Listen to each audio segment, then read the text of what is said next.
absolute friggin' blowtards like Stefan Molyneux. I don't know whether or not. All right, so that asshole, that he's such a fucking moron. He'll That's an say understatement. He's a troglodyte. He'll draw an equivalence relation, and I apologize, Nick. I mean, I know that you're more of a libertarian bent, so you might look at Stefan Molyneux as somebody who's interesting. And I mean, I too, I'm not a libertarian, but there are certain things that you and I share in common. I have a family resemblance to many different ideologies. Quick question. But nevertheless, what do we mean by libertarian here? Because I'm almost certain. I'm going to pull a Danny. What do we mean by libertarian? Because I'm almost certain that I'm not interpreting that word the way that you guys are. Because when I think of libertarian, I think of like the etymology of it and like where the word came from. Opposed to authoritarianism, it was a word that was first utilized in the United States by socialists to identify themselves as different from the traditional liberals and the conservatives, as to people who believed in abolishing authoritative institutions, whether they be political, religious, or economic, which would include autocratic business structures, which is why libertarian, in my view, is significantly more applicable to left-wing politics than it is to anything else. So I very much agree when you want to stress the point that libertarianism can work for the left. You would try to argue that libertarianism belongs on the left. I wouldn't go that far, but what I would do though is I would completely reject somebody like Charlie Kirk, who wants to get up there, and when somebody asks him about libertarianism and they describe themselves as a left libertarian, and then he says that they're making shit up, that something like that never exists. All right, so that left libertarianism goes at least back to the 1800s. It starts off with this guy, Rudolf Rocker. It originated on the left. It really did. So, I mean, like, Rudolf Rocker wrote this book, Anarcho-Syndicalism, all right? Chomsky signs up for that. I love it. I am an anarcho-syndicalist. Right. So, but the thing to recognize, though, is that there's a major debate. You can go libertarianism, like you have the whole modern day political spectrum where you picture that cross, and then you have the conservative and the progressive from left to right, and then from top to bottom you have the libertarian and the authoritarian.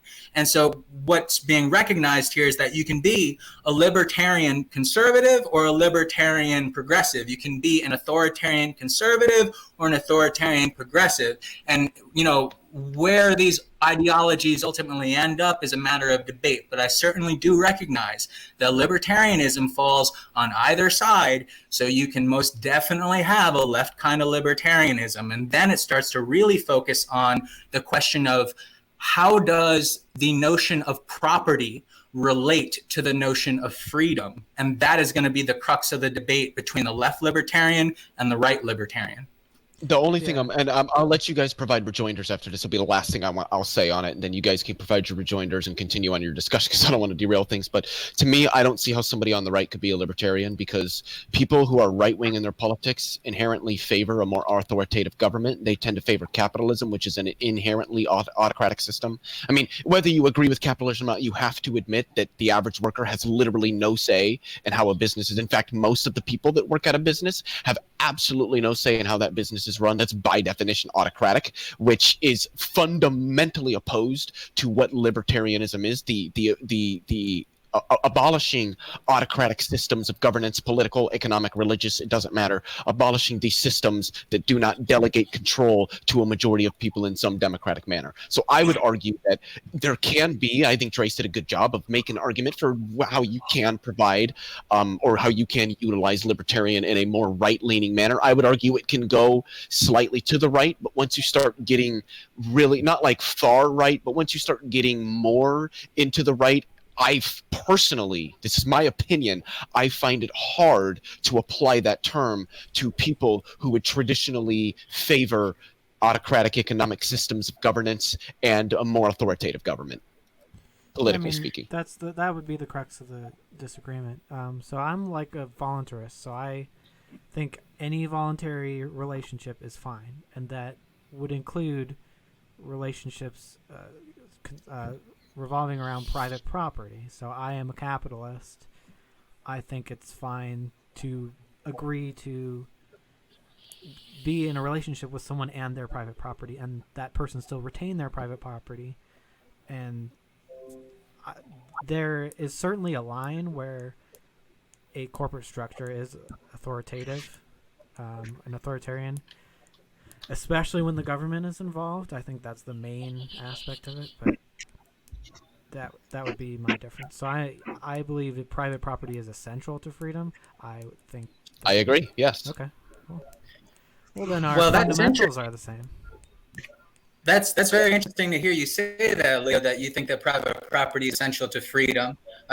Because I mean, like on normal definitions of socialism, that I understand, you're getting rid of that private property. Yeah. The thing that I wanted to respond with respect to what you said is that, all right, so on the matter of authoritarianism, the conservative will argue back to you that in terms of authoritarianism, the idea is that with respect to the socialist or the communist, whichever one you want to go with, ultimately the thing that's usually invoked is some kind of administrative system that's going to redistribute resources upon the basis of need.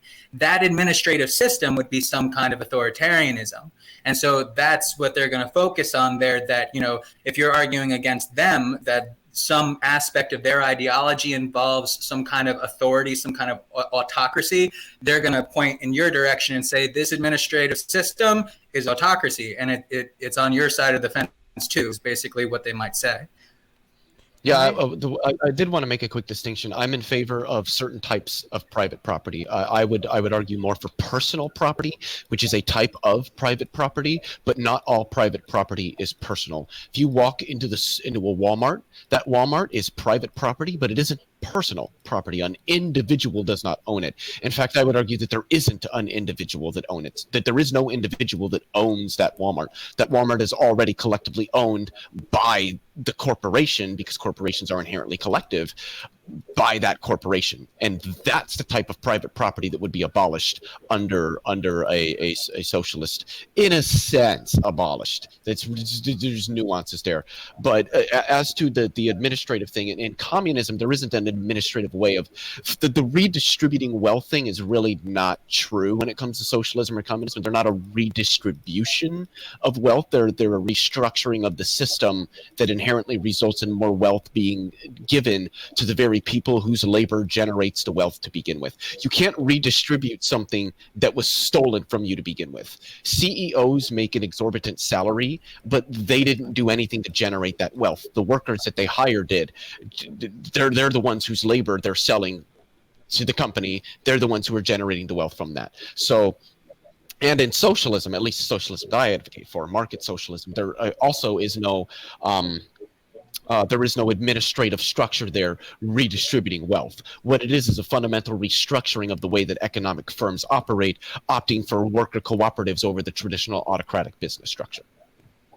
Sure. So with respect to that, though, and I see that Snake has something to say. So what I'm going to do is I'm going to get in line behind Snake, and then I'm going to have him speak, and then I'll give my little rebuttal here. So go ahead, Snake. Okay. Well, I used to be a communist and agree with all of that stuff.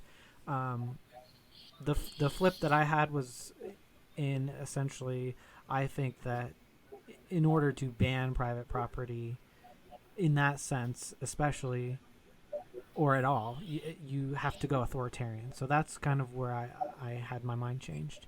And I think that, there is an interesting point there about, the store isn't actually owned by anyone, and that the workers are providing a lot of the value. But I think it's tricky when when the socialist framework is trying to criticize collectively owned property, because that's what companies and businesses are doing. So I think ultimately collectively owned things are acceptable, because what if you have a collective farm, you can keep people off of it.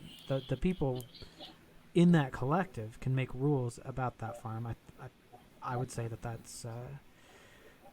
that's ethical. But I have retained I used to be a communist, but I've retained most of those values. So I still value workers banding together and cutting out the fat off the top, and providing a safety net for each other. Like I think that's a good thing. I just think now it's more achievable under capitalism because you don't have the authoritarian communist structure that's taking all the property and deciding who can have what, you know. Okay.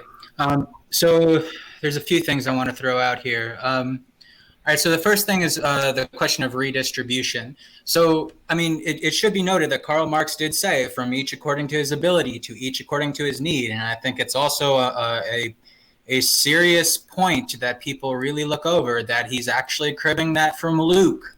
He got that from the Bible. That maxim is Lucan. So just throwing that out there to recognize that there's a connection that nobody wants to admit between Christianity and Marxism and various kinds of socialism and communism. The ethic itself, historically speaking, comes from Christianity. So, I mean, like, that's neither here nor there for the purposes of our debate, but this is something that particularly conservative Christians never want to recognize. They never, and you know, like everybody who says Jesus was a hippie, he would have voted for Bernie Sanders, and all these conservatives say, oh, no, not in a million years. They're dead wrong. He would have voted for I think so. By the way, guys, are you guys okay with this being recorded? Yeah. Yeah, no problem. Okay. Go ahead. I just want to let you guys know. It's all good.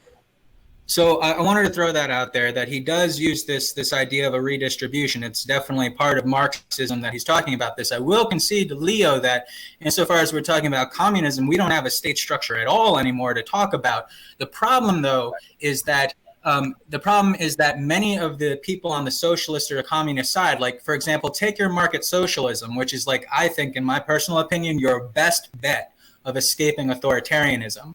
But at the same time, even the people... What's that? I just said based. You said it's the best way to escape authoritarianism.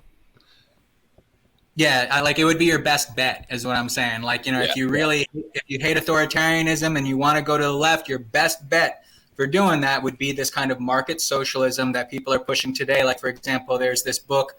A bunch of people just dropped out. There's this book called Radical Markets, and this argues for market socialism. But the thing is that you also have, like, for example, radical markets. One of the things that they'll draw on is the work that's been done in neo-Marxist theory since at least the 80s. And one of the head honchos of that has been this guy Richard Wolff. So Richard Wolff, he argues for a kind of market socialism. However, if you read his books, he includes a kind of administrative system that divvies out resources in the background. And so he's still got that in there, even though he's got this, kind of democratization of the company. So, I mean, it should be noted, that even in some of these market socialist models, you still have this problem of authoritarianism.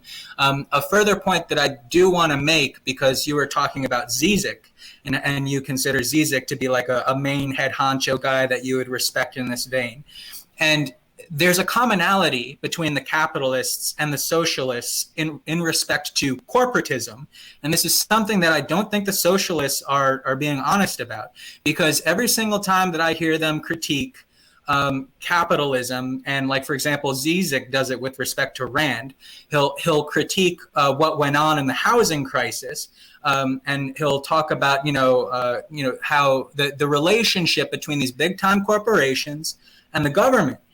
And what's to be recognized there is that this is exactly what you would not see under capitalism. The capitalist wants to completely sever that relationship between the company and the government, and yet Zizek wants to act as if this whole interaction between these corporate structures and the government is somehow an ill that results from capitalism. And I think that's a major straw man that Zizek is pushing there.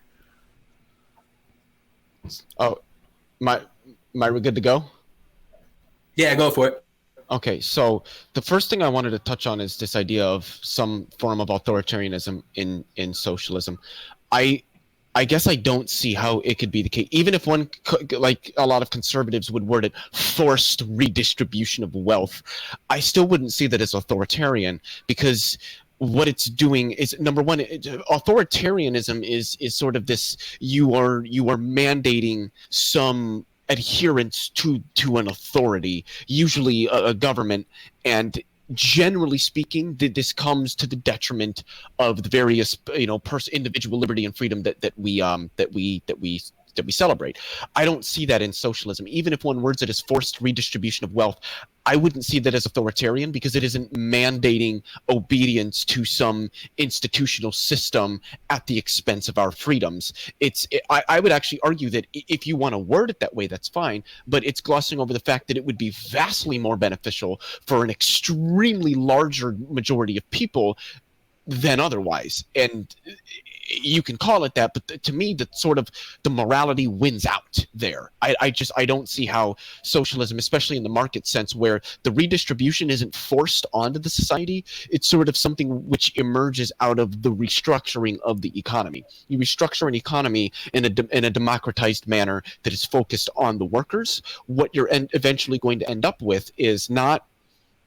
And like you said, Drace, there are some forms of market socialism advocated for some people that, like Wolff, that there is still sort of a governing body that divvies out, wealth and things like that. But in what I advocate for is simply just transitioning all business structure in our economy to worker cooperatives, where you don't have somebody forcing anything. The redistribution would come from the restructuring of the industries in which we operate, being centered around the worker, giving rise to more of the profits that the workers generate actually being shared with the workers. I to that measure, I don't think anybody would disagree that workers should share in a much more equitable amount of the profits generated from their labor than what we currently see in society. Well, the other thing that I wanted to touch on, if I can remember, what was the last 2 minutes that you said there, Trace? Because I think that was something I wanted to.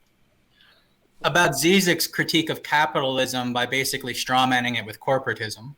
Oh, yes. So I would argue that capitalism is inherently corporatist. That this idea that, well, capitalists want cooperation, they want competition. No, they don't, because that threatens their profits. This is one of the major critiques of capitalism, and one of the things that Marx hammers capitalism on is that it's inherently predatory. It mandates an underclass of people who suffer at the hands of the oligarchs, who will structure the system in a way that benefits them significantly more than anybody else. Corporatism is an inherent result of capitalism. You can't have corporatism unless you have capitalism. If you have capitalism, you will eventually get corporatism. We saw this at the turn of the 19th century, or the 20th century rather, where the U.S. economy was dominated by literally a handful of corporations, and it was almost an unregulated economy. This was almost pure capitalism, and this is what we saw, because that's what it leads to. It inherently leads to a monopolistic system in which competition is suppressed, workers are pushed to their limits for practically nothing in return for their labor. And this is something, when I critique capitalism, I focus mainly on Marx, the critiques that Marx lays out in Das Kapital, which is the 3 volumes of Capital that he has. It's an almost 1,000-page book when you put all 3 volumes together. It's, whether you agree with capitalism or not, I recommend everybody read it, because I don't, and I'm kind of going off on a tangent here, but I have never in my life, I haven't even read all of it, but I have never in my life seen a more critical, a more thorough, and a more well thought out critique of capitalism as a fundamental system than that. And the final point that I wanted to touch on goes to what Snake said with the private property thing, is that the whole getting rid of private property thing in capitalism, to me, would be similar to what it was in feudalism. Nobody would argue that the feudalism is better than capitalism because more people got to own their property. But the feudal lords were not forced to give up property, especially in England and other parts of Europe. What happened is, as we transitioned to a mercantilist system, it just, the economic benefit of them owning all of this land sort of dwindled. It just kind of went away. Like I said earlier, is that the abolishment, I don't even know if that's a word, but I'm going to use it, the abolishment of the private property in that respect sort of emerged out of the transitioning away from the system that protected that. And like I said, I don't think that either you or Trace would critique capitalism as having taken property away from the feudal lords, even if one might be able to give an argument that that's what it did. Capitalism is an inherently better system than feudalism. And I think that the same can be said of socialism, where you might democratize the workplace, but that you're not forcing that onto people. You're not forcing people to give something up. What you have is a restructuring of the system that we're under that has results, that results rather emerge out of that restructuring. And but the final point before anybody jumps in is I'll be able to listen to your guys' rejoinder, but then after that I'm probably going to head out. So you guys take it away. All right.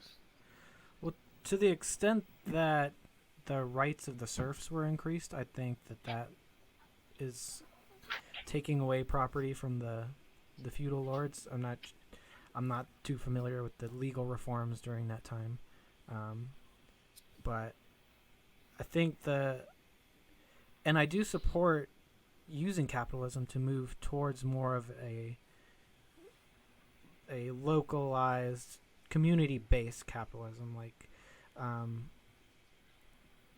and I do think that today we live in we do live in corporatism or crapitalism, because I think I think that it's highly corrupted by some of the regulations. Some of the regulations are good, and some of them I think are used by the monopolies to give themselves advantages over other companies. I agree with that point completely. Yeah. I mean, just look at Apple, Google, Amazon.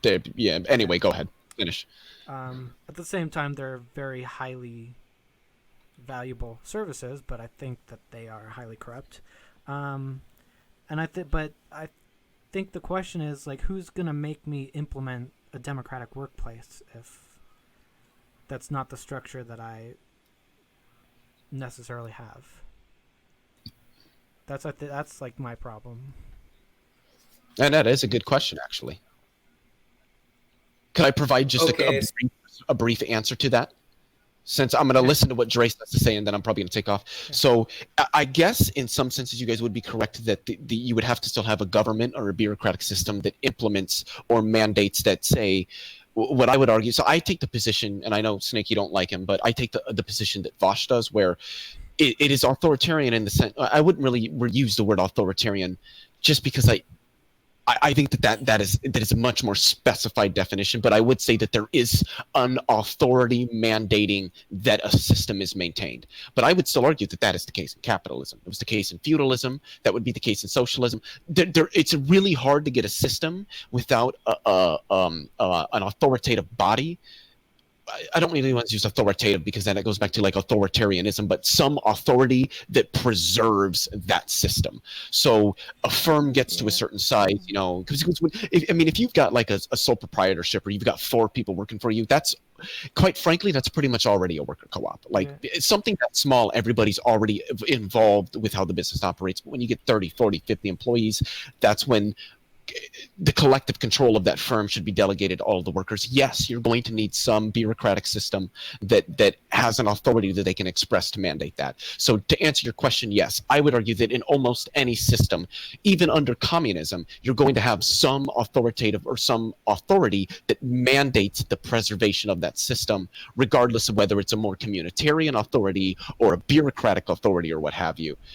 You're going to need, so you guys are correct that you're going to need some authority that helps preserve the structure of that system. Go ahead, Trace. Well, real quick, if I could, I just think that sort of the same problem with the government authority is going to be the same thing you're going to criticize about corporations, which is the authority will tend to always do things that benefits itself instead of like the mission that they started on, And I would agree with that, and that's why I would argue that socialism would better flourish under a government that is significantly more democratic and actually truly upholds the principles that the United States was founded upon. But I would also argue that it's almost symbiotic, where the restructuring of our economy into a socialist economy would remove that incentive that we see. That incentive, because it would remove these corporations and these I would argue, immorally wealthy executives and shareholders dumping their money into the political system. You might get lobbying itself isn't bad. We lobby our own government, but I think that lobbying on the level that we see it today and in the ways that we see it today would be drastically reduced under a socialist system because of the structure of that economy, mainly because worker cooperatives, I think, would provide a disincentive to massive firms on the level of Google or Apple or Amazon. That they would remain a more communitarian firm, I guess is what I'm trying to say. Okay, so Leo, this is going to be, sorry, I'm going to just launch into my last little bit on this, but this will be good practice for your debate tomorrow, I'm sure. Exactly. So I mean, there's tons of stuff that you mentioned in your last rebuttal there. So no, that's great. I like it very much. So the first thing I want to focus on is the transition of economic systems that you're talking about, like basically talking about the transition from feudalism to mercantilism to capitalism and so on. And I would argue that actually what's going on there is it's also involving legislative and institutional changes. Like, for example, in the 17th century, you had something that Hayek talks about all the time, or did talk about when he was alive, the 1688 revolution, which resulted ultimately in a more firm legislature that had more solidified power rather than the king. And so it was through these kinds of institutional changes that you also get the economic shift. And so I think that that's important to note. The other thing is that with respect to corporatism being inherent in capitalism, the idea here that you were saying that it relies on this predatory relationship with a constant underclass. But I think it's important to note that under capitalism, the idea is that the underclass is not something that's static. It's not something that if you're in the underclass, you stay in the underclass. The capitalist wants to argue that you can rise up from the underclass to higher levels of income. With respect to the industrialists that you were talking about during the 19th century, one of the ways in which they were able to take over was basically by bribing government officials to help them out. And so if you have a capitalist structure that says no relationship between business and government, and then you have a bunch of industrial tycoons that are bribing governments to basically help them out, that is not a practice of capitalism. That is basically corporatism, where these guys are actually actively seeking government help to prop up their businesses. The idea is that if you have a problem with monopoly, and I'm not convinced that monopoly is always bad. One of the examples that some capitalists heard. But the thing is, though, is that if your concern is monopoly, then on most socialistic structures, the problem is that you always have a monopoly. It's the government. That's the one that gets to decide things. And so if your concern is to get rid of monopoly on many different socialist models, it's just a monopoly, and that's harmful. But at the same time, you want to argue for a kind of market socialism that restructures and democratizes things. The problem that I have there is that I don't like the idea of democratizing it to everybody, because as far as I'm concerned, I'm arrogant and pretentious enough to say that the vast majority of people are absolutely fucking retarded. And I do not think that most people are capable of engaging it. And many people kind of like say, well, they kind of turn their nose up at that kind of point, which is, oh, he's just suggesting that people are stupid. And I would just return that point by saying, have you looked outside lately? There are so many people. And like one of the things is there's this book, Against Democracy, and this guy goes through all of the all of the analysis of all of the tests that sociologists have done, gauging the political knowledge of the general public, and the reports have been absolutely abysmal. That these people don't understand squat shit, and the idea of giving them some kind of authority is questionable, to say the least, because I don't want somebody who doesn't know shit about shit to be in control of things. I want somebody who knows what the hell they're doing. I can say something about maybe this is what Liam might have in mind too, but the idea, and I don't really particularly believe this, it's just something that if I'm trying to get in the mind of the communist, and so it's not even the kind of person I'm thinking of, it's not even Leo that I'm thinking of, but it's this idea that if capitalism has like an inherent issue, and this, that's to say, this pursuit of profit is sort of the foundation for exploitation.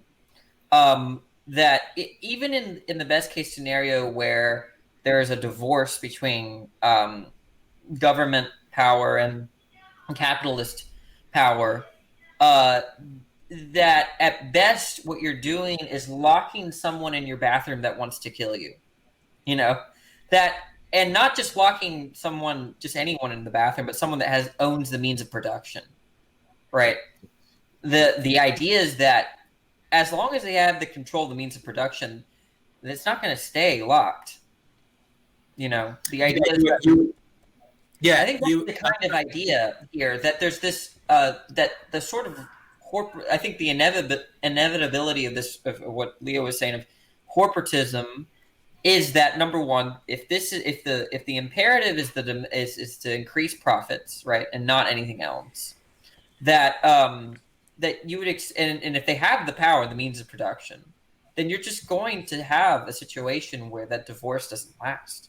I think that's something like what Leo was trying to say. Yeah, exactly. That if you own the means of production and your goal is to maximize your profits, that's inherently gonna be the case, and that you'll see capitalists bribing the government because they're capitalists. You wouldn't expect to see that in a system where all the workers, or at least the majority of managers in some worker cooperative, would be capable of voting on whether or not a firm is going to donate funds to some government entity and how much they're going to donate. I think that would just inherently drastically reduce the amount of dark money, so to speak, that we see flowing through the political system.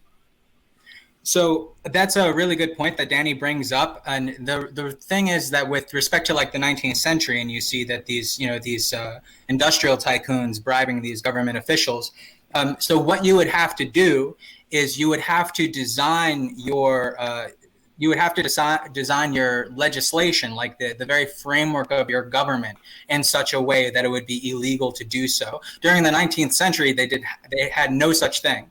So, I mean, like, they were free to basically engage in this kind of murky behavior. And pockets into Washington. That's literally what they were doing.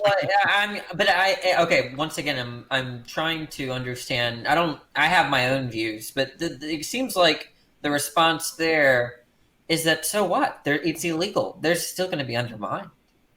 Yeah, but basically the thing here is that then it's going to be an argument about the efficacy of the court systems, because if they're doing illegal shit, it will always be undermined by whoever owns the means of production. If whoever owns the means of production has the power to influence more than any other in society, right? Most certainly. And so if the government doesn't have that means of production, and if it's privately owned, that's to say it's not owned by a sort of worker force, then just a really quick clarifying point. Socialism, not just market socialism, but socialism in any form is not government control over the means of production. That would be statism. So anybody who thinks that like the government has control over businesses and what they do, that is not socialism. Socialism is a democratization of the workplace, whereby the workers control the businesses that they work at, not the government. The only role that the government would play, say in the system that I advocate for, market socialism, would be mandating, would be preferably doing research to figure out what is a good point at which we should say that any business that's this size or larger has to be a worker co-op. That would be it. But in terms of who's managing those worker cooperatives, who's engaging in them, it's not the government. It is the workers. So government control over the means of production is statism, where the state has substantial centralized control over social and economic affairs. That is not socialism. I think one of the problems is you'd still see the people who are driven by greed get into those positions of power, or they campaign and try and trick the workers into doing what they wanted.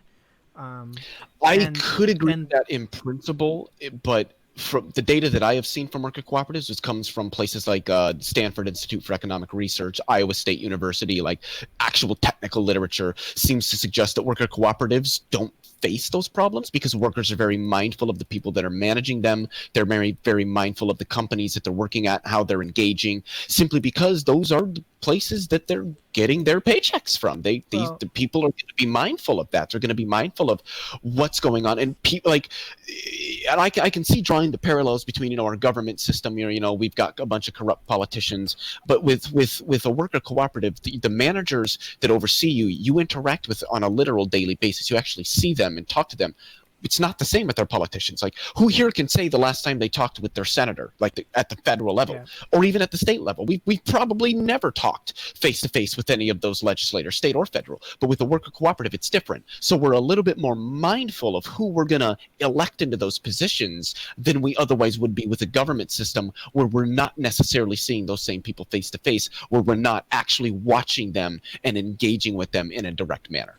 But those do exist alongside systems where the corrupt people can just go to the corporations. They're not, if worker co-ops was the only option, I think that the greedy would need to go somewhere, right? They couldn't just hop over to Amazon. I just got back, but I wanted to say that the reason why I don't care about any of these issues right now is I don't trust anyone in the political sphere. Even the people that the leftists some of the leftists and some of the liberals are flocking to these politicians on the left as they're gonna solve the saviors of democracy. Yeah, I just don't. There's nothing for a communist to do right now. We just gotta wait for revolution, right? And I'm not even a communist, but even if I were, there's nothing to do right now. There's no legitimate workers' movement at the moment, from what I understand. Okay, that's what I would say is that I don't advocate for just let's turn all companies into worker cooperatives. This would be a 50-plus year process of starting with worker. This is why I'm not just a libertarian socialist, but I'm also an anarcho-syndicalist. I believe that the first thing that needs to happen is workers need to understand that they have a worker in the United States has more and will only ever have more in relation with a worker in China than he will with a billionaire in his own country. Everybody, the four of us that are in here, have more in common with a worker in any other country than we do with Jeff Bezos. Straightforwardly, we are so fucking far removed from that guy and his standard of living that there's no way you could win $1 billion lottery. I'm probably happier. Half of that.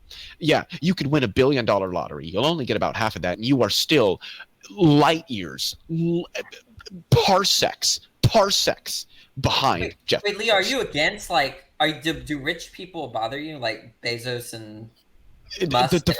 Define rich. Well, like Musk, I gave you an example. These multi-billionaires. You're talking like multi-billion-dollar. Yeah. Multi-billionaires. Yes.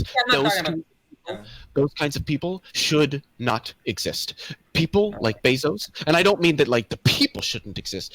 There's a system that grants them that level of wealth, which my argument would be those people cannot get that wealthy. There's no way you earn $1 billion. Let alone 100 billion. You do not earn that much money. It doesn't happen. You gain it through the exploitation of your workers, which allows you to maximize profits, which in turn increases your wealth. And we can see why do you think businesses lobby against raising the minimum wage? It's not because it's bad. It's because they don't want to fucking pay their workers more money. Do you think it reduces the amount of revenue that they're able to funnel into their own pockets. But you have countries like Singapore. You have countries like Singapore that don't have minimum wage.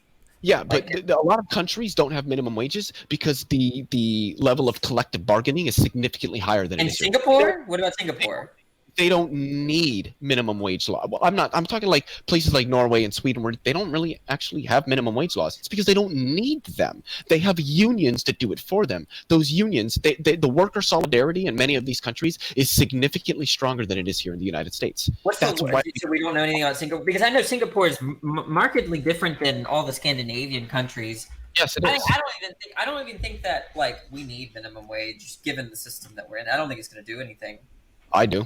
Really? Wait, I mean, like, so look, wait, hold on. Okay. You think wanna- that Amazon paying the people that work in their fulfillment centers 50 cents an hour would be better than what we have now? And if not, what makes no, I you don't think think that that would do follows, that? right? I don't think that. I think Wait, that hold that's on. a If the band-aid. minimum wage was just completely abolished, you really don't think that we would start seeing wages drop? Because I'm No. telling you right now, we would. No, but think about look. I was paid $9.50 an hour. I could have been paid $7.25 when I worked at PF Chang's. Why didn't they pay me $7.25? Market forces. Exactly. What market Not, forces? not, not federal minimum wages. Well, the minimum wage is the floor for that.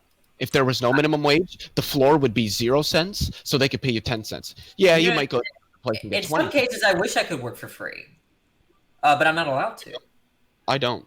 I'm not going to trade my labor I for would that. love to work for my professor for nothing. I would love. I wish he was allowed to hire me to help him grade. I wish, but I'm not allowed to. They have to pay me a certain amount. Yeah, So if I sympathize with that. If you want to do, Yeah, I want to. I want to. all right, so ascend, but I can't. I had a question Because- about okay, so I had a question. go ahead, Snake. I don't want to try and change the subject too much, but I had a question about pertaining to like the super rich. So if I'm some very successful celebrity or YouTuber or whatever, and I get 1 billion people to pay me $1 on Patreon, like, is that unethical? I would argue To yes. have that level of wealth, even though each individual person voluntarily gave a tiny sum. Like, I mean, Yeah, so that gets into, for example, Robert Nozick. Let me try to get this out real quick, and then Leo.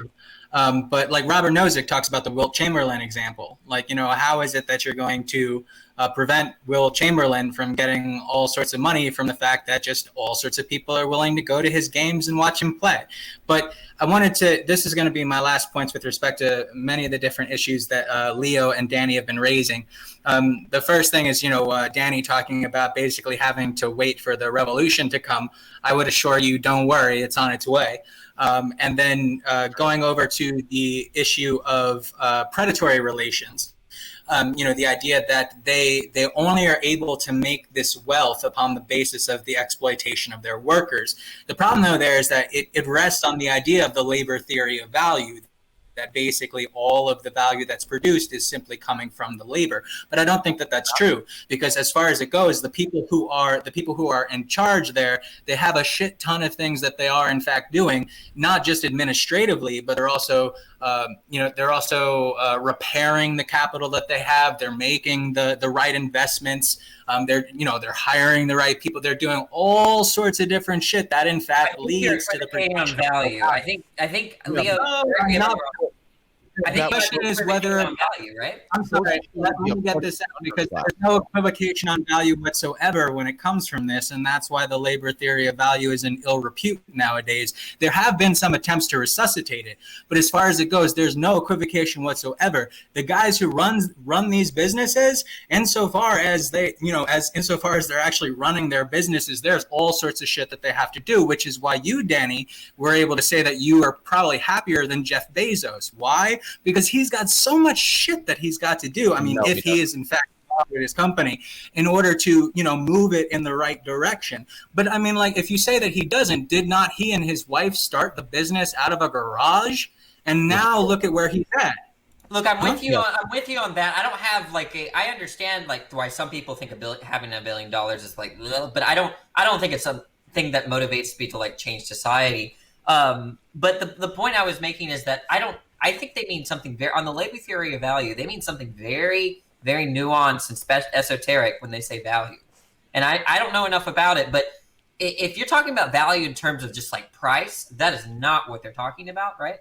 No, I'm not talking about just in terms of price. I'm talking about, Marx is suggesting that the value that you get is purely in terms of labor. That's it. That's the only thing that you need to consider.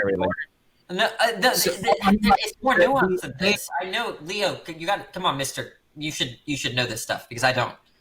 I do. It's a lot more nuanced than that. It's socially I read Das Kapital. already. The value, the labor theory of value states that the economic value of some good or service is determined by the total amount of socially necessary labor. And a lot people like Jeff Bezos don't do anything. Like he doesn't do any. Most of last summer he spent out on the oceans on his fucking yacht. He's not running his company. He hires people to do that for him. He hires lawyers and attorneys and secretaries and administrative assistants who are in turn a part of that underclass. Even if they're paid really, really well, several $100,000 a year, they're still a part of that underclass. Bezos isn't doing anything for his company. He hires people to do it for him, but then the vast majority of the value gained from the labor that all those people are inputting into it without returning an equitable amount of the value from their labor to the people whose labor generated it.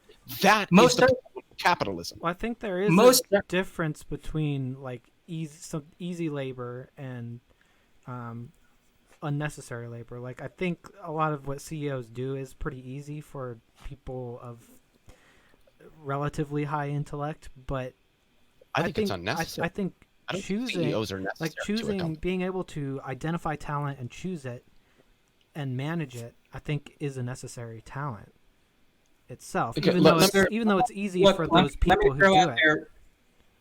Let me throw out there really quick, because I mean, most certainly that if you are unbelievably successful, eventually you can get to the point where you, what is the word I'm looking for? Where basically like you shunt off the delegate. You can delegate the shit out of everything that you want to do. But ultimately you would have to pay those people for that particular service. And I don't think that it is an objection at all that eventually Bezos is able to do this. Was he able to take these long surplus value? That's what it was. I got my chips and I remembered. Surplus value. That's what it means. So I mean, like, is it a bad thing that eventually if somebody is successful enough, they're able to delegate this work and take a long vacation? No, I don't think that that's a bad thing. Does it negate the point that for the vast majority of their lives, they're going to be administrating this business and they have to do all sorts of shit in order to nurture that business, in order to make it grow? And if they are the ones who are taking the risk, and if they are the ones who are doing all of the proper investments, the maintenance of their capital, the administrative tasks, then I have no problem whatsoever with the fact that they're walking away with a shit ton of money. But I mean, of course, but the billionaires don't do, like, some guy who owns like a company with 80 people makes like $900,000 a year, but he's working directly with his lawyers to manage his finances. He's the one he's actively involved in the daily operations of his company. That's great. Bezos, Musk, all these bigwig, even the executives at these companies, they're not doing this. They're not engaged in the day-to-day operations of the company. And I would argue that the roles that many of them play are completely unnecessary to the operations of a firm. That's why you can work at a massive company like Walmart, and I'm just using Walmart as an example, and the CEO can change 5 times while you're working there, but the company remains the same, because what keeps a company going isn't what the CEOs and the executives and the shareholders are doing. It's what the underclass that works for the company is doing. That's what keeps it going. It's also oxygen in the air. Well, I think I'd agree with that with the case of Bezos, but with Elon Musk's companies, I don't think, like, he has a very unique direction that I think those companies wouldn't be able to pursue those new directions, or have their unique focus without Elon Musk's interests. I think Amazon would operate pretty much exactly the same without Bezos. I think both SpaceX and Tesla would too. I don't even think. But they started because of Elon Musk. Originally owned, what was it? It's either SpaceX or Tesla. Musk didn't even originally own. He gamed the stock market so that he could become the owner of it. But the thing is, like, people credit all of the stuff that like SpaceX is doing and that Tesla is doing to Musk. It's not him. It's the scientists and the engineers and everybody that he hires. Why aren't they getting the credit? Why is it going to Musk? All Musk did is have some idea. I don't think that having an idea is worth $1 billion. But there's not a fact. It's worth $1 billion if $1 billion worth of people decide that they want that product. Because I don't think that there's anything unethical at all about the fact that you're offering a product and $1 billion worth of people are interested in buying it. That is a service rather than. I agree with Drake. Before we argue, I agree with Jason, but I don't think there's a bunch of stuff. there's still some points that I'm really trying to get out there, and I'm trying not to hog the conversation either. But just let me, if you would, let me finish up. The last thing I really did want to focus on here is the efficacy of these worker collectives that you're talking about, because one of the primary examples that I see given for this is the Mondragon Corporation in Spain. The problem, though, is that there have been some books written about this where the idea is that Franco helped this worker cooperative get by through the years. And if that's the case, then this is not really a legitimate example of it working well as much as it's an example of government aid to prop up a particular business. So if you're going to use the Mondragon Corporation to argue for the efficacy of these worker collectives, I think it's important to at least provide a case that tries to argue that, yes, their success is independent and earned rather than something that's been propped up by a fascist government. And that's it. Well, yeah, I rarely cite the Mondragon Corporation just because, I don't know if it would be a corporation, but I don't really cite them. But the thing is that many capitalist firms were propped up by government loans and, government incentives. And it doesn't matter what system you have, capitalist or socialist, you're going to need government incentives to start businesses and to keep them running. That's just an inherent part. But when I talk about worker cooperatives, Can you repeat that? That regardless of the system you have, a government is in some sense is going to be necessary to providing incentives to the proper operation of an economy. Okay, I don't think I would. Maybe we should talk about that later. I don't understand why that's true. I would just look into what the Treasury is, what the Treasury does, what the Department of Commerce do, business loans you can get from the government, how many massive corporations exist today that, number one, were started through government subsidies, and number two, still receive them even when they don't need them, like but oil I wouldn't dispute any of that. I'm saying that multi-billion-dollar government subsidies.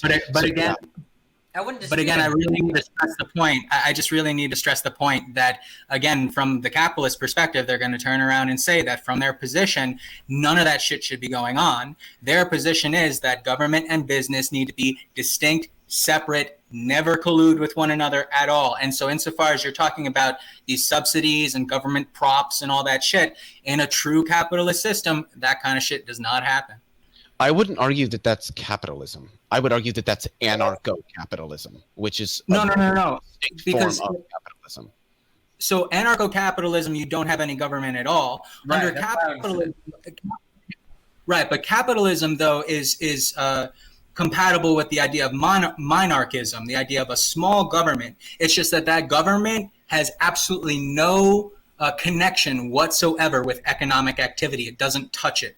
And the crux of whether or not that's going to be feasible is going to go back to Danny's point about whether or not you're going to have a system that ultimately through time, because of bribes and the collusion from different quote unquote friendships that are formed, whether or not you can keep it a capitalist system where they are truly distinct.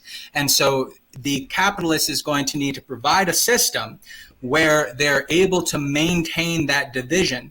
But insofar as you're complaining about the fact that there's interaction, the capitalist is complaining about that too. And so I don't think that it's fair to say that this is a proper critique of capitalism, when as a matter of fact, it is a fundamental point of capitalism that no such interaction would take place. I haven't seen anything in capitalism that says that the government should be involved. In fact, some of the most ardent capitalists, because a capitalist isn't somebody who supports the idea of capitalism.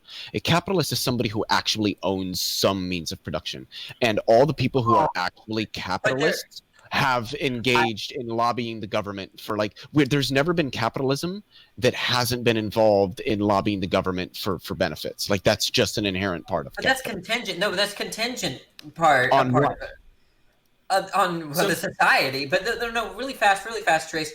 The idea is that there are a lot of small businesses that hate the relationship between, these huge corporations and government. They're actually exactly, But that just points out they're capitalist against the marriage between government and other corporations because it diminishes their profits. So There are Yeah, some because it's all about making profit. Yeah, I'm not reason disagreeing about The that. reason that businesses lobby the government for benefits isn't because they're not really capitalists. It's because they are capitalists and they're trying to maximize their capital. But that's Small not what business Trace owners is aren't, pointing out, I think. aren't actually against government, the government interference. They're just against government interference that doesn't benefit them. Yeah, Right, I understand but- what you're saying there, Leo, but let me just get out real quick some things here. The first thing is that you really should make a distinction between capitalists and the way that you're discussing this term, which is kind of how Marx would discuss this term, where you have a kind of equivalence relation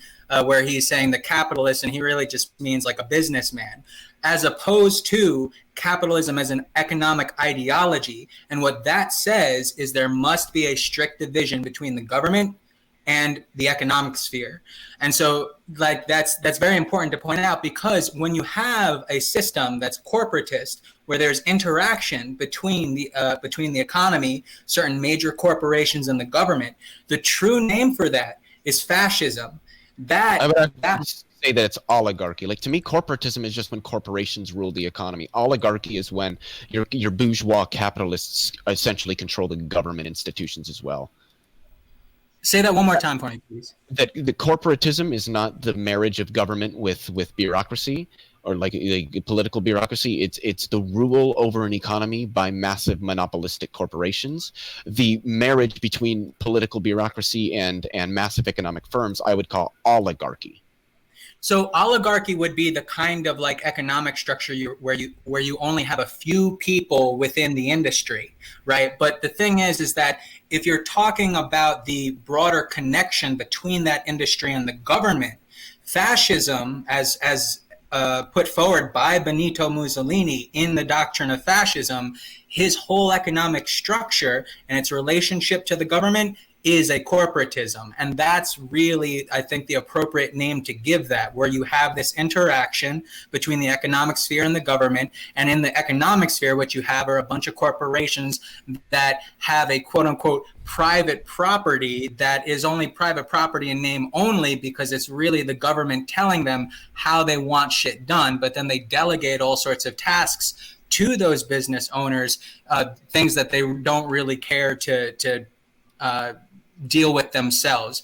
And so, I mean, I think it's very important to point that out, because a lot of people really mischaracterized fascism. Like, you take a look at fucking John Maddox over there, and I had a conversation with him recently. Anything about it? He is most right wingers sit there and call fascism left wing. It's not. It's explicitly right wing.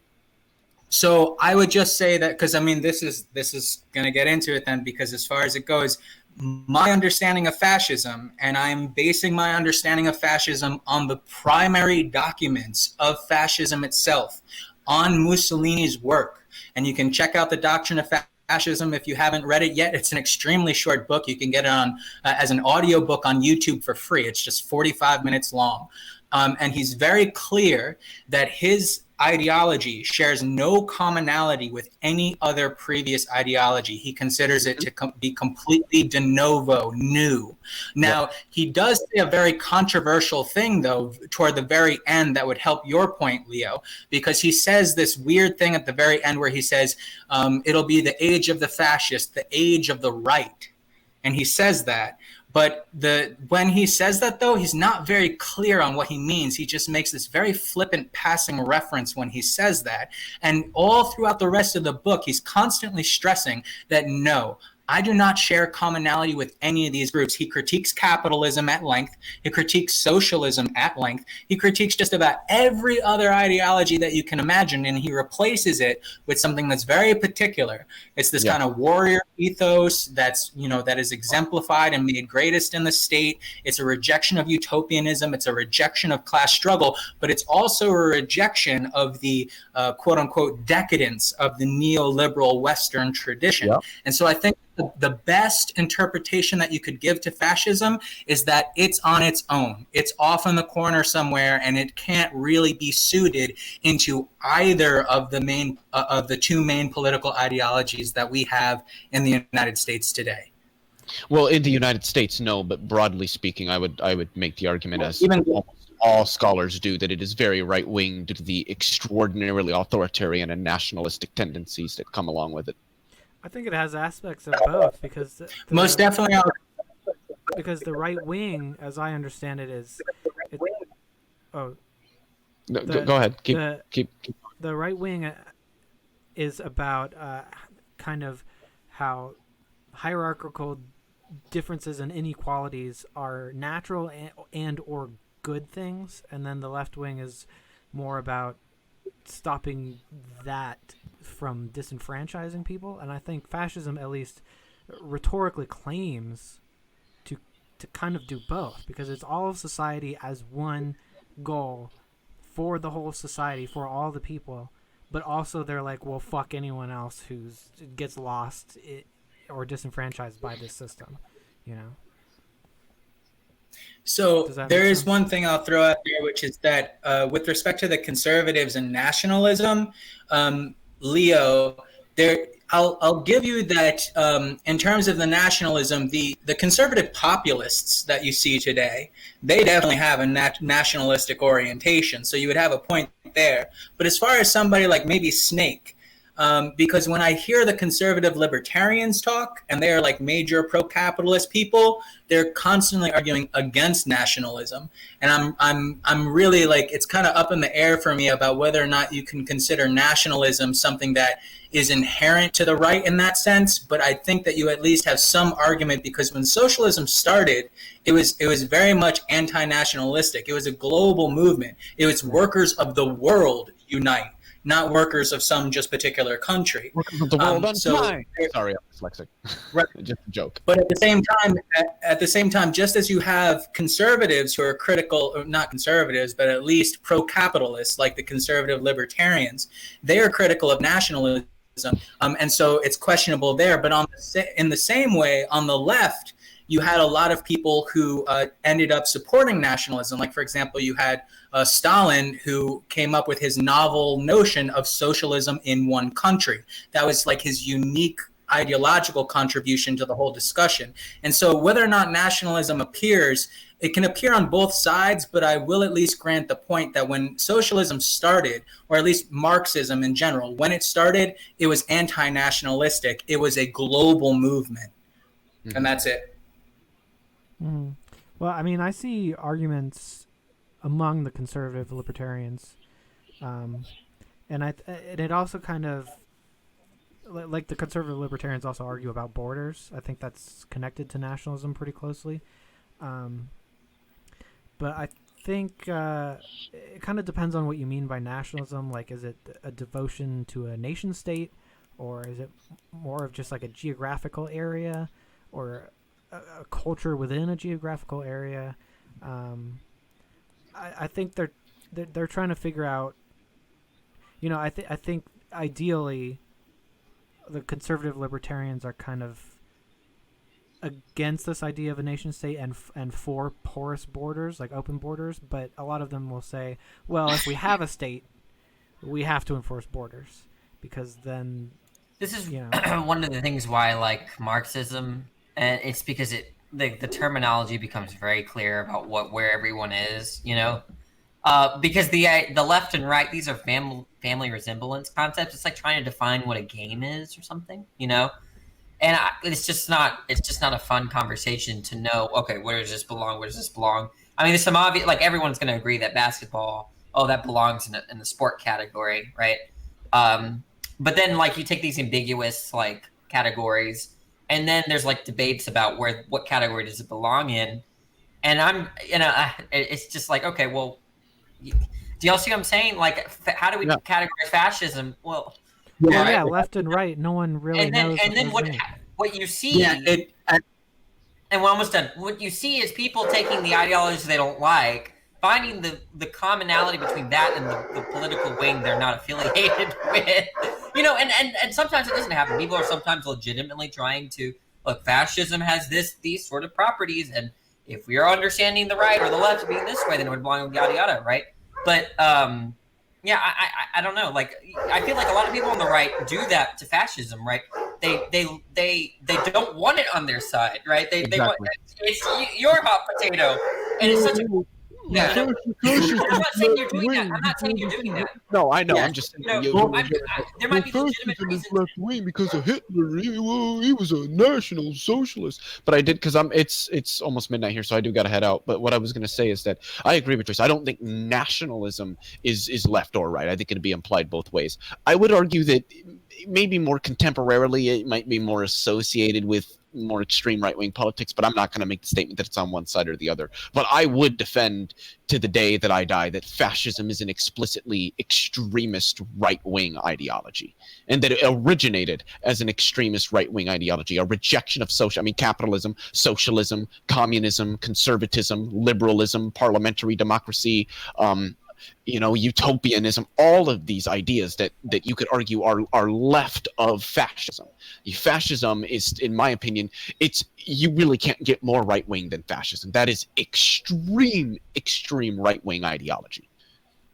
But Yeah, I just sorry, Snake. Actually, you know what? I have a few things that I want to say. So you go ahead first, and then I'm going to make my last point. And I know that after that, Leo's really got to go. So go ahead, Snake. yeah, I was just gonna say I think it's just off the charts authoritarian, and you can't say too much past that.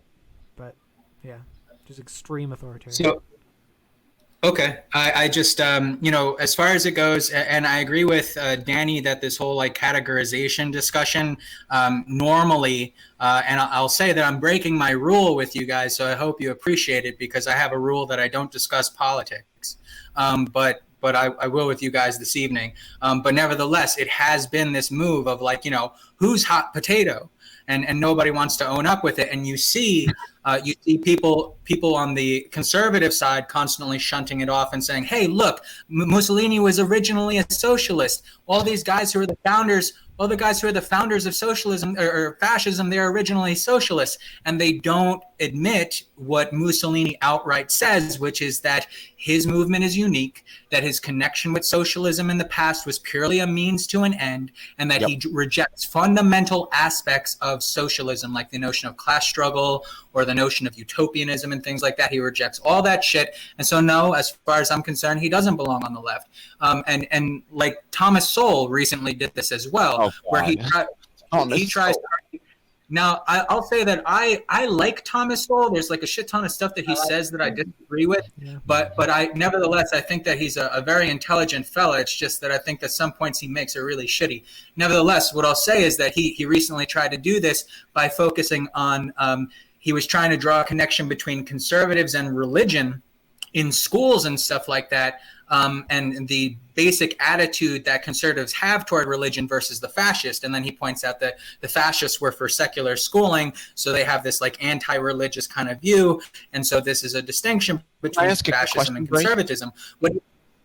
Go ahead. Just a really quick question. Because I've never actually looked into specifically this, and I think you might know more than me, be able to answer the question. What is the tie between fascism and religion, or is there one? Did it reject it? Did it acknowledge it? Was it not really an issue to fascist ideology? So the relationship between fascism and religion is extremely explicit. He makes it very clear, which is that the fascist state, one of the main roles of the fascist state is to protect the religious tradition. So when Sowell wants to act as if the fascists are all these anti-religious secularists, that is utter drivel bullshit. They regarded themselves as protectors of the religious tradition. Now, of course, that doesn't mean that puts them on the right any more than the left, because there are plenty of people on the left that are pro-religion. And as a matter of fact, one of the things that Jose Miranda talks about in his book Communism and the Bible is that if you look throughout history to see who were the ones who were parading around, arguing for socialism, spreading it far and wide, it was Christians with Bible in hand. So, it's just, now I agree that as far as Marxism goes, it's very difficult to try to suggest that, that Marxism could be understood in anything other than an atheistic sense. Yeah. Most Marxists are atheistic. Nevertheless, the general economics. Yeah, so I mean, like, insofar as like Marxism goes, it does take a critical approach to religion. Nevertheless, if you take a look at Marxism, its ethics were drawn from the religious tradition. So, you know, like, so that kind of throws a wrench into the situation as well. So I mean, like, it's very difficult. And what I will say is that I agree that normally this conversation about categorization, I think, is just like, my opinion of it is just like, who the fuck cares? But nevertheless, since everybody's trying to play this game of hot potato, I think it's very important to go back to the founding documents of fascism to see what it's got to say. And if you study those works, in my personal opinion, I think the best perspective to take on it is that it doesn't belong in either category, that it is a creature unto itself. And that would be my personal take, and that's what I got. Alrighty. This has been a lot of fun, and both to Snake and Trace, I really appreciate a lot of your rejoinders and pushback, because it's just going to help, and it helps me consider my political ideology more, which then pushes me to read different things and learn different things, which that's what we should all strive for. And so I think it's really going to help in my debate. No offense to my interlocutors in that discussion, but I don't think any of them are as well read as Drace or Snake is on these subjects. So I'm a little worried about Smokey representing us, Caps. That's exactly what I was just about to say. That it's like it makes me cringe to think that tomorrow my representative is Smokey Saint, but we'll see how he does. He might. People said he did well. CJ is going to carry his side more. I think CJ will make some decent points, but I don't think he's going to make anything that is like a lot of what Drace is saying, that is a little bit more out of the mainstream understanding, to where it's like you're sitting there and you're like, you know what, I've never considered that before. I think he's going to give a lot of I don't want to use the term oft-refuted, but a lot of common criticisms of socialism that you wouldn't typically, or that you would typically see from somebody criticizing it. Whereas Drace, are you pushing labor theory of value in this debate? Are you gonna? I won't be mentioning it. Okay, well, I for won't future be reference, diving into technicalities unless it's necessary, just because when I'm advocating for socialism, I have found that coming in like a bat out of hell, throwing out labor theory of value, surplus value, criticisms of capitalism by Marx, just throwing out all this theory, comes off as if I'm browbeating my opponent with, it's like taking Das Kapital and just beating my opponent over the head with it and saying, listen, and I don't want to do that. So I start with trying to find more, what's the word I'm looking for? I guess you could say colloquial appeals to socialism as a democratization of the workplace, as an expansion of the value that is produced amongst more of the people who help produce it. And then as the discussion progresses, kind of like this discussion, as it progressed, I think we kind of delved deeper and deeper and deeper into the more underlying theoretical models and the criticisms and the concepts that underlie that.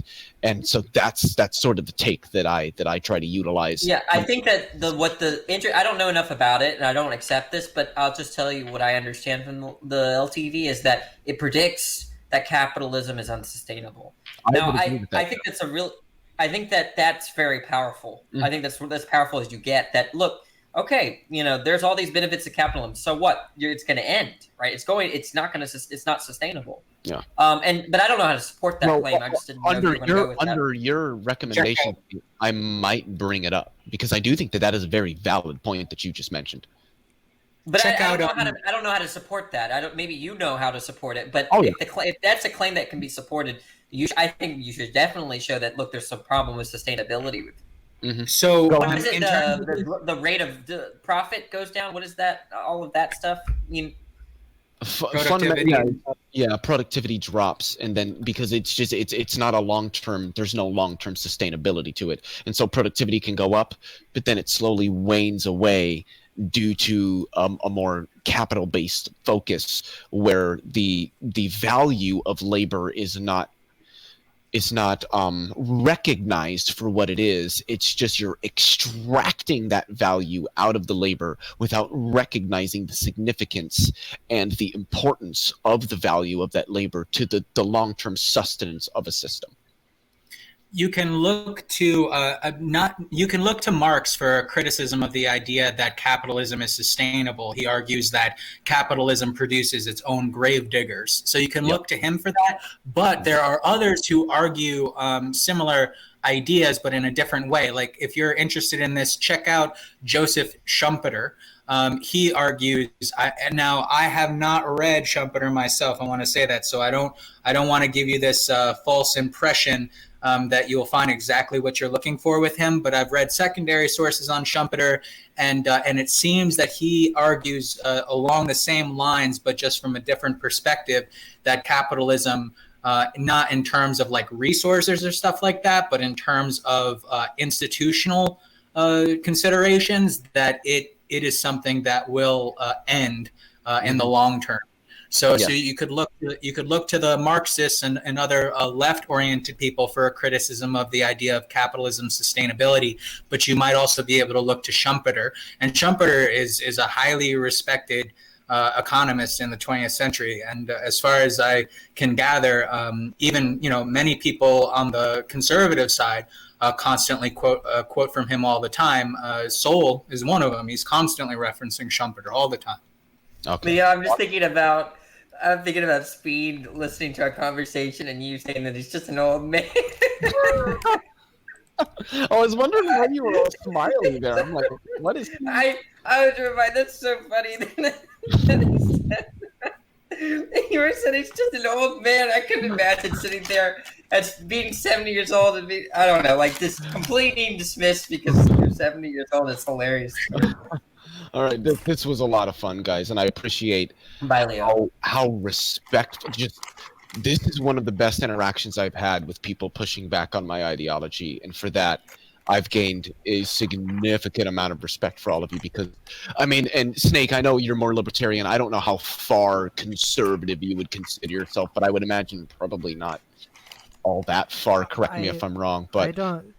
Go ahead. See, I talk about like leaving the left or not leaving the Democratic Party, and then people assume that I'm a conservative. I'm not. I still abhor most conservative politics. I just have added more things. I just don't like the left wing as much. Broadened your view, so to speak. Yeah. We should just torch the whole thing. That's my view. Exactly. And I likewise do want to throw out there that not at all like Mussolini, but as he said, he considered his politics to be something that was not capable of being categorized into any other previous system. I like the term you use, de novo. That's a beautiful term to describe it.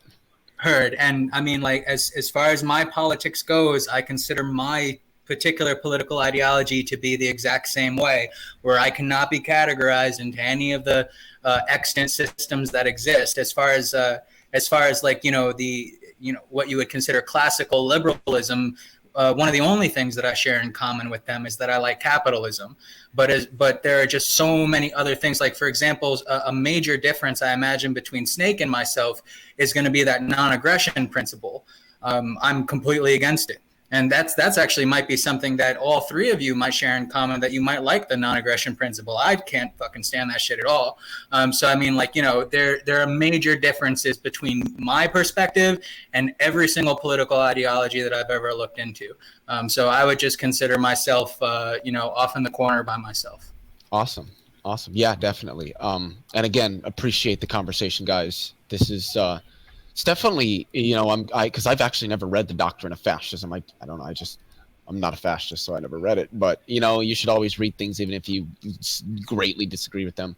I did get a Microsoft Word that is the Doctrine of Fascism. It says it's only like 10 pages long. That's not long at all. I could read that in like 30 minutes. So I am going to read that just because I think it'll help me in my critiques of fascism, because I think all four of us would probably critique. Leo. The reason why I'm laughing so hard is because, to me, I know it's not as just work with me here. To me, when someone says that, like, oh, they're just an old man and they don't have like any kind of obvious mental illness, it's like, to me, it's like saying, oh, they're just a woman or something. Like, they're just they're just a man. It's just a little. It's like almost like it's like the funniest ad hominem ever, right? Like, oh, he's probably sitting on his couch, because he told me, like, I feel really young, I feel great in my old age and all this stuff, and then he's just being called an old man, like he can't think. Was that earlier I just today? think it's so funny. No, this I is was private. yesterday. Leo and I were talking privately, and of course, the creepy old man stays in the back room listening to us to talk. Oh, I know. Listening to talk, and then and he heard us talk about him, and I said, "This speed is just insane." And then Leo's response is, "Deanna, he's just an old man," and Speed heard it. Speed heard it. He probably felt so backstabbed, man. He's just an old man. It's so funny, man. I'm so glad he heard that shit. Oh yeah. That cracks me up. All right, guys. You guys take it easy. Get out of here, you dirty I'm commie. I'm sure we'll. Yeah, I'm gonna get out of here. I'm ready to get owned tomorrow with facts and logic. It's gonna be a beatdown. You guys take it easy. Yeah. Ciao.